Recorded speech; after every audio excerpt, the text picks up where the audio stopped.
that my deviation from a happy, what could be considered a normal childhood, was when a man from my church began to molest me.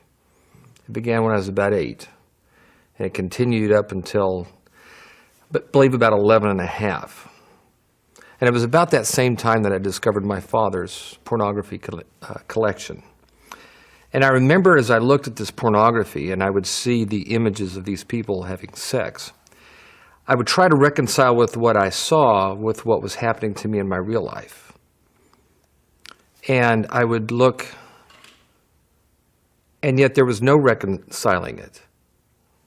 And I'm not sure which was more damaging to me, whether the actual molestation or knowing that while my father was sleeping with my mother, that he was having these affairs through his use of pornography. You know, I can remember as I had grown up a little older, early adolescence, the sexual abuse had stopped.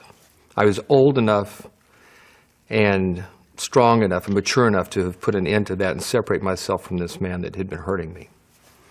But I was also very active in my church, and my church was the environment where this man had gained access to me. And so I can remember feeling this great conflict between what I heard at church, that God loved me and God loved all the little children, and yet it was also the environment that brought this horrible pain into my life. And I can remember sitting on my bed reading my Bible, because that's what I'd been told I was supposed to do. And as I read my Bible, and I would pray that somehow, some way, God would make something useful of my life. And God was silent to me at that time. I grew up in a very sad and dysfunctional family. I was a boy really left without protection by his own family. Not because they were bad, it's just that they just didn't have the emotional and mental resources to notice how vulnerable their children were. And this man, he masqueraded as a happy and well-adjusted man within the church that I went to. He was a great actor. And, I've learned that I don't need to judge this man anymore. That's God's job. I don't know what happened to him to make him the way he was. I remember that there was a time where I would think that if I could ever get away with it, and that I wouldn't get caught, that I would kill this man and never blink an eye. Now, I know the man's not alive today. I was a little boy at the time, so he has since died of natural causes. But if he was still alive and I'd see him today, I would not harm him. He certainly wouldn't be my friend, and I certainly would confront him. But he has to face his God, just like I do. I don't think I told my family because my family was all about secrets. My father's porn addiction. We had generational layers of really very sad, lonely, desperate secrets going back generations. We didn't talk about what was really going on with us as individuals. We would find someone else to pin the blame on, so to speak. There was something imposed on me, and that was a belief that I needed to handle this by myself. That if I asked for help, the help would not be there. Being molested by a man for me did create great confusion. I remember early adolescence seeing men just express normal affection for one another, maybe a hug or an endearing handshake, and even that was very threatening to me. I knew on the one hand that I really, really liked girls, but I was so frightened from them. I was frightened of them, and I felt guilty about how I felt towards them. I knew that I didn't want to have anything to do with homosexuals, and yet I was afraid that homosexual people were everywhere. And so I was alone. I was stuck. On the one hand, I was fairly certain of my physiology and of the direction of my passion as a growing, healthy young man who was attracted to women. But I didn't know how to communicate that. I didn't know how to express that. And so I was kind of caught up in a no man's land of spiritual and sexual development. I think without knowing it, I was caught up in a longing for God and a deep distrust of God. Certainly I had been ingrained with the belief that I was supposed to be a good, godly man. Yet I didn't know exactly what that meant. I had a deep longing that I could never quite express, never quite get my hands around. I could never quite define it. I didn't know where to put it.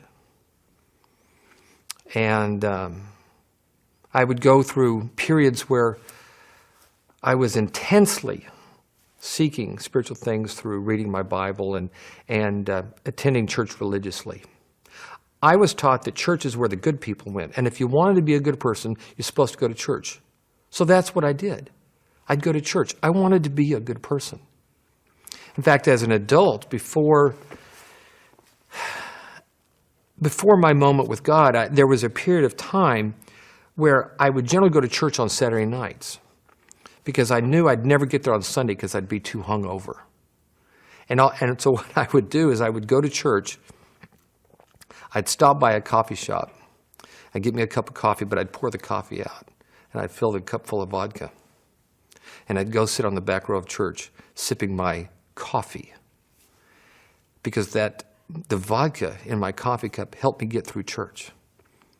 And then after church, I would run to my car where I'd do a little cocaine and then go down and see my stripper girlfriend. And I would talk to her about what the preacher had talked about at church. Somehow or another, trying to reconcile the religiosity of which I was raised in and the reality of my life as it was that day. Your passion that beats for Christ alone. Your passion. As I got older, and I moved away from just looking at pornography and found myself dating dancers in strip joints, and I worked in strip joints as a doorman and a bouncer. And then along with my girlfriend, we became involved in the pornography industry.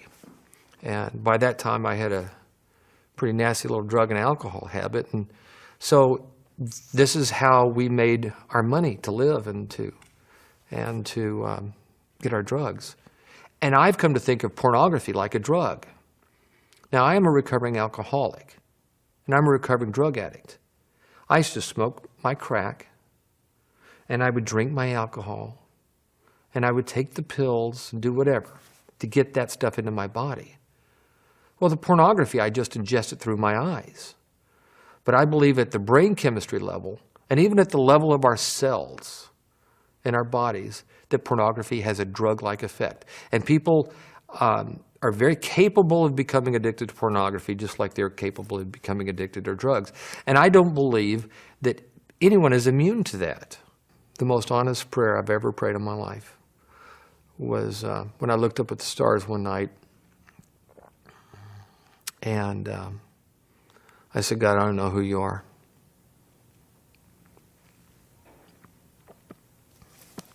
But if you don't help me, I'm going to die. I'll call you any name you want. I was willing to become a Buddhist or a Muslim, Hindu. I would have been anything. I just didn't want to die. And a few minutes later, standing there in the cold as my hands shook trying to light a cigarette, I believe that I heard a voice. Now, I don't know if I heard the voice through my ears audibly or heard it just resonating in my heart. But this voice that I heard said to me, all right, David, now I can go to work. And I was stunned. I was floored. First of all, that I had called out to a God, and for the first time in my life, God responded by calling me by my name. He wasn't telling me to go to do something. He wasn't telling me to walk down the aisle or fill out a card to go knock on somebody's door and tell them about church. He just said, all right, David. He called me by name. And I didn't know exactly who that was. And I've come to realize and really appreciate the humility of God. And that in that moment, he let me know that he loved me and he didn't expect me to figure him out. He didn't expect me to have my theology right or my doctrine right. He just wanted me to know that he was there. And over time, I've become to realize that my previous life where I longed and waited for that time was just simple preparation. He wasn't holding out on me. He was allowing me to be prepared. I believe that being a healthy human being requires that we have what I call a binocular view of life. I'm a sportsman. I like to be outside, and I have a pair of binoculars. And each eye looks through a different lens. But they bring you into focus. And I think God wanted me to have the experience of that 40 years. I was 40 years old when I prayed that prayer. Of having that 40 years of indescribable aloneness. In order so that when he came and met me and gave me a growing and developing vision for the future that he would give me, that would bring me into focus on how I was supposed to live today. And it's been that focus that has changed me and has empowered me, not easily and not without pain, but to become the kind of person where my involvement in drugs and alcohol and pornography just don't make sense anymore. Now, I've never forgotten how much I love to be high. I've never forgotten how much I love to be drunk, or the thrill of my promiscuous lifestyle. But it doesn't add up. It doesn't make sense. I have a life that's worth living now. My life on the surface really hasn't changed a whole lot. I still live in the same house, same neighborhood. I have less money today than I had when I did drugs.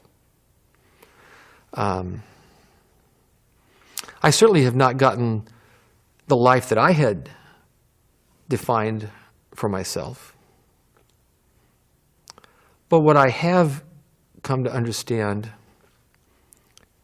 is what it means to live with the indwelling presence of the Creator. I am perfectly at home in this universe, whether it be in this body or in eternity. Heaven for me has already started, not because my life is so great. My streets that I walk on are certainly not paved with gold. But the everlasting love of God is mine. God's commands and his call to obedience is not some sort of arbitrary list of do's and don'ts. It's because he's asking me to do and live my life in such a way that is good for me and good for others. And that this life I experience I have, and even though I am obviously well entrenched and middle-aged, but my life is expanding, it's growing. And that's a great thing, because prior to, my life was always this desperate struggle to survive. Because it wasn't a life, it was just a death where my heart hadn't stopped beating yet. Your passion that beats for Christ alone. When a temptation hits me now, I do two things. I remember what the inevitable results have always been: the misery, the pain, the sadness. And not just for me, but those around me as well. And I also remember and to think about what God has laid before me. If I move in obedience, I have an opportunity to swim deeply into the mystery of God's goodness as he lays it before me. I have the opportunity to become a part of eternal love and to experience it play out in my life, even that day at that moment. But if I sin, which I so often do, I have the opportunity of confession, But as I confess my faults and all my foibles and all my sinfulness, God has moved me and redirected me back into that opportunity of goodness and love.